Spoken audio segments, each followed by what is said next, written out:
All right, we are back again for Dallas Update Part 4, I think this is. So, um, last time I left you off, we were leaving Waco and fixing to go to a concert. So, the the girls were trying to find things for us to do while we were in Dallas, and God love them, they found some concerts. And normally I would just shrug it off, like, I'm not interested, because it's always like, you know, Morgan Wallen or some girly pop country boy, and just not into that. So, but this one, they found some girly country pop that I was into, which was Kenny Chesney. So I found some Kenny Chesney tickets, and they were actually affordable because they were in, I think the colloquial term is Jerry's World.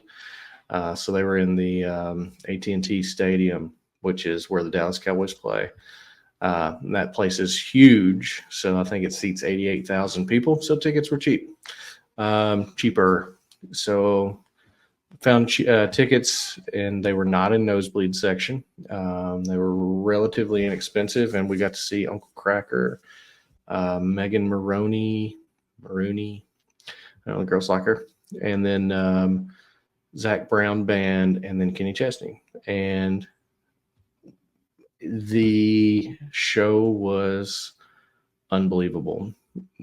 The Uncle Cracker was fun and kind of took us back, and then Megan Maroney, the girls loved, and then Zach Brown Band came out. I was not excited to see them. Like, I hear them on the radio, but it's not really, you know, it's whatever. It's fine for background music, but I've never like sought out to listen to Zach Brown Band. So, but they came on and they were awesome.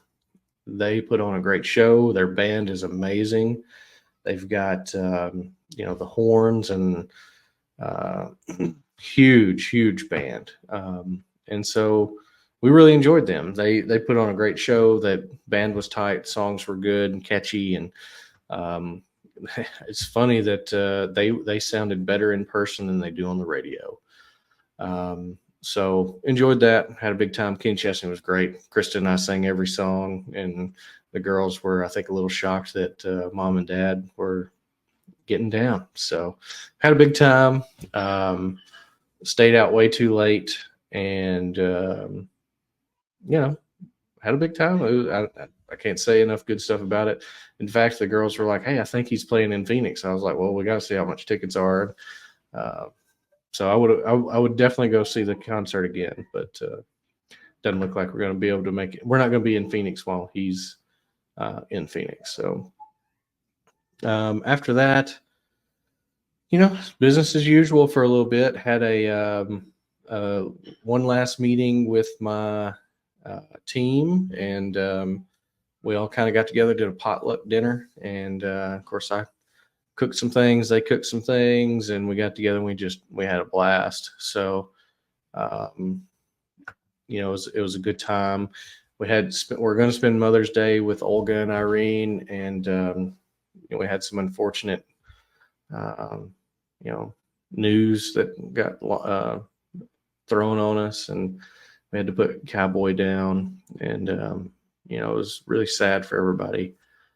It took us, I guess, a little while to recover from that. So Dallas was definitely an up and down experience. We had some high points and some low points. Had a little car trouble, had some personal health stuff, and then ultimately had to put Cowboy down, which was traumatizing. So the vet that we went to was awesome. They were amazing, and they took care of us. And we had Kai cremated, and they sent his remains to my dad's address, and they were amazing. So I can't say enough good stuff about them. They did a phenomenal job.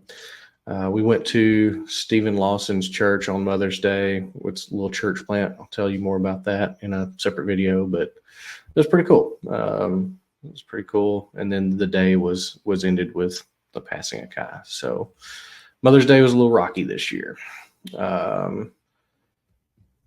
our last week in Dallas was kind of solemn, somber. We were kind of trying to eat all the food in the house so we didn't have to throw anything away, and still recovering from Kai. And we just hung out close to the house. And I do have to mention that we ate at this little ice cream shop right down the road from where we were staying. Like, I don't know, we were there for 40 days, and I bet we ate there 15 times. It's embarrassing. The people knew who we were before we left, but it was the best ice cream we've ever had. So the name of the place is called Handles, and apparently they've been a Dallas, Texas fixture for, I don't know, 100 years or something like that. But it was delicious. And so, but after that, we loaded up the expedition, and we headed out to Fort Stockton. So this is where I'll leave you. The next part of the trip is our barnstorming of about 6 different, I think it's six or seven, I'll count them up in a minute, national parks between Dallas and Phoenix. So more to come on that.